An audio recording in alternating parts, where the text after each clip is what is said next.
Omukyala eyamanyibwa ennyo nga Nnalukalala mu myaka nga Buganda erwanirira okwefuga Mary Christine Nkata yafiiridde mu kibuga London ng'aweza emyaka 81. Abadde amaze emyaka nga 10 ng'alwanyisa obulwadde obwa Kkookolo. Omukyala Mary Nkata yayatiikirira nnyo mu lutalo lw'okulwanyisa obufuzi obw'Abangereza mu myaka egya 1905 ne 1906. Twajjanga tusaawa ebibiina, gavana yaweeranga ekibiina, enkya ntusaawa ekirala, enkeera ntusaawa ekibiina ekirala. Kaakati mu kiseera ekyo ffe aba boycott national movement kaakati kyekyo ekibiina kubanga biri twayongeranga mu byongere.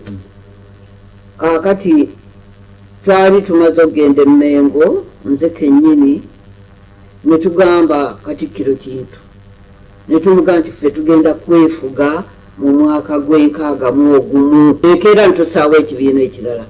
Kaakati mu kiseera ekyo ffe aba boycott national movement kaakati kyekyo ekibiina kubanga biri twayongeranga mu byongere.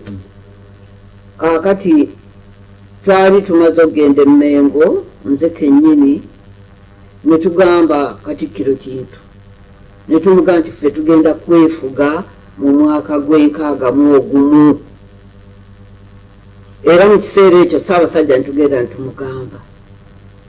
Nali nze ne Augustine Kamya ne tugenda mu ofeesi ye Mengo ne tugamba nti Ssaabasajja ffe tulaba ekiseera kituuse Abaganda bagende bokka. Aga yali w'amaanyi nnyo kubanga awo twatandika okulumba ne baminisita baffe ab'e Mengo.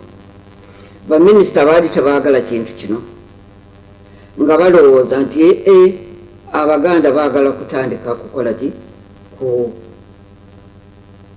kiyite ntya kulwanyisa oba Bwakabaka oba kiki. Abantu mwalimu abantu ab'engeri eyo abataalaba kintu kye twakolanga, abalala baatuyitanga abo bayaaye kubanga nga kaakati olulimi balugamba bayaaye naye ng'ate si kyekyo, balowooza nga ntunoonya byaffe. Mary Nkata ono y'omu ku bakyala bobalira ku ngalo abaalinya ku budala bw'ebyobufuzi ne boogerera Abangereza amafuukuule. Emirundi mingi Mary Nkata yatwalibwanga nnyo n'asibibwa era ng'olumu yasibibwako n'abaana be. Mary Nkata ono yakola kinene nnyo mu kibiina ekya Uganda Freedom Movement ekyaleetawo kaweefube ow'okuwagira abantu obutagula ku bayindi kubanga abayindi bano baali bamaamidde ebyenfuna bya Uganda. Ebo bagenda okulaba mu mwaka gw'enkaaga ng'ebintu byonna abayindi bonna tumaze okubagoba ebweru, nabana abali munda nga nabo tubafuuzizza. Mu kiseera ekyo twatandika okugaba amaduuka ng'omuzungu takyatusobola ne tugobamu abayindi abaddugavu ne bajja mu kibuga.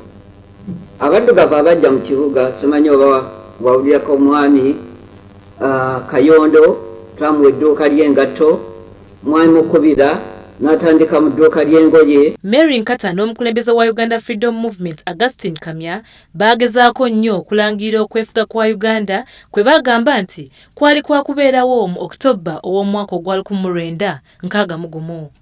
Omulambo gwa Mary Nkata gutuuse olwaleero Entebbe era nga waakuziikibwa ku Lwokutaano ku biggya bya bajjajjaabe e Stars Kasanje mu disitulikiti y'e Wakiso essaawa 8 ez'olweggulo. Omwoyo gw'omugenzi Omukama agulamuze kisa.